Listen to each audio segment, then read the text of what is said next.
दोस्त नमस्ते प्रणाम, मैं हूँ आपकी संगीत दुनिया 1984। आज आप लोग के लिए एक बहुत ही प्यारा सा कजरी गीत लेके आई हूँ। आप लोग सुनिए और अपना आशीर्वाद प्यार। मैं हूँ मंजू शर्मा 50 नवासी और एक कजरी गीत आप लोग सुनिए और अपना प्यार दुलार बनाइए। गंगा मैया पाँचा पर घाटी जा तू बहनी मोरा सासुर बाटीना। गंगा मैया पाँचा पर घाटी जा तू बहनी मोरा सासुर बाटीना। बहनी मोरा सासुर बाटीना।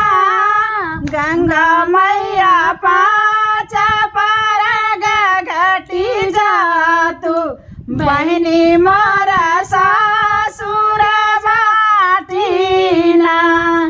अंगना बैठल मारी मैया जे रोवे। अंगना बैठल मारी मैया जे रोवे। मैया जी रोवे हो मैया जी रोवे। के करे बनाऊ गुड़िया बाना बेटी मोरा सासुर गलीना। के मैं बनाऊ गुड़िया बाना कि बेटी मोरा सासुर बाटीना। गंगा मैया पाँचा पर घाटी जा तू बेटी मोरा सासुर बाटीना। दुआरे बैठल मोरा बाबा जी रोवे। दुआरा बैठल मोर बाबा जी रोवे।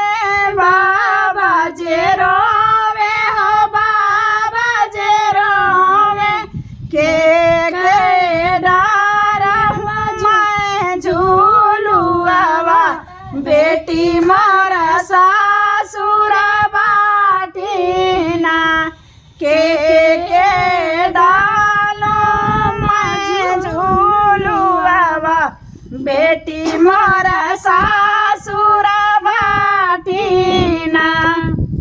गंगा मैया पाँचा पर घाटी जा तू बेटी मोरा सासुर बाटीना।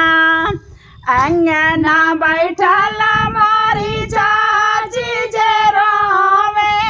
अंगना बैठल मारी चाची जे रोवे।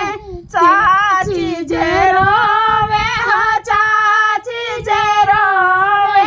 के रानी मैं गुड़ियावा बेटी मोरा सासुर बाटी। गंगा मैया पाँचा पर घाटी जा तू बेटी मोरा सासुर बाटीना। दुआरे बैठल मोरा चाचा जे रोवे। दुआरे बैठल मोरा चाचा जे रोवे। चाचा जे रोवे हो चाचा जे रोवे। के डाले मैं झूलुआवा बेटी मोरा सासुर बाटीना। के करना अली मैं झूलुआवा बेटी मोरा सासुर बाटीना। गंगा मैया पाँचा पर घाटी जा तू बेटी मोरा सासुर बाटीना।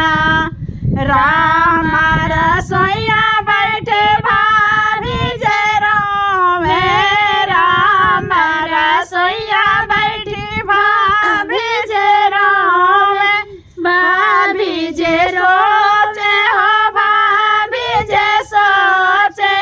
के करना मैं जे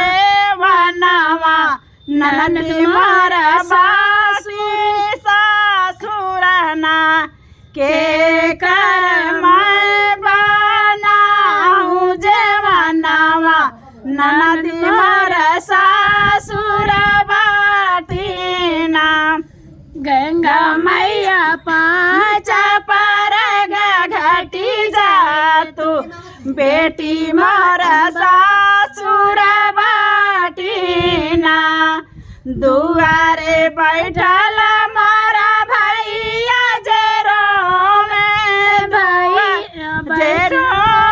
हो भैया जे रोवे के कर पीठ मैं गुड़ियावा बहनी मोर सासुर बाटीना के कर पीठ मैं गुड़ियावा बहनी मोर सासुर बाटीना गंगा मैया पाँच पर घटी जा तू बहनी मोर सासुर बाटीना।